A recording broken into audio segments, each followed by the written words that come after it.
Good morning friends, দেখুন আমরা morning ওয়াকে এসেছি। এই যে দেখেন, আমরা প্রত্যেক দিন সকালবেলায় ইনশাআল্লাহ কোনো কিছু করি বা না করি, খাই বা না খাই, শরীরকে ফিট রাখার জন্য আমরা প্রত্যেক দিন সকালে মর্নিং ওয়াকে আসি।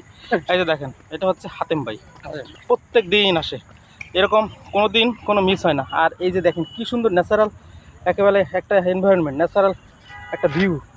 এই জায়গায় আসলে হ্যাঁ, এই যে তাল গাছগুলো পরিষ্কার করা হচ্ছে, এগুলো সব আমরা আসলে স্বেচ্ছাসেবক হিসেবে কাজ করি। এই পার্কটাকে সুন্দর করে রাখা, সবার জন্য হাঁটার চলাচলের উপযুক্ত করে রাখা সব আমরাই করে থাকি। তো আপনারা কি করবেন দেখুন, আমি কিন্তু অনেক প্রায় 4 কিলো মতো হাঁটলাম, দৌড়ালাম থেমে থেমে, প্রচুর সোয়েটিং হচ্ছে।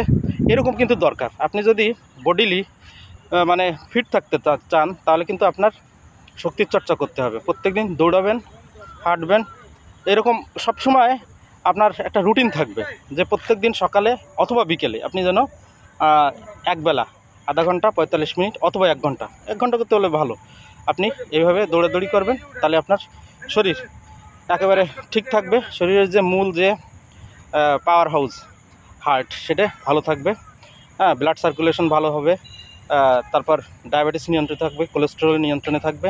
তো আপনি সব দিক থেকে সুস্থ থাকার জন্য এই মর্নিং ওয়াকের অন্য কোনো বিকল্প কিছু নেই।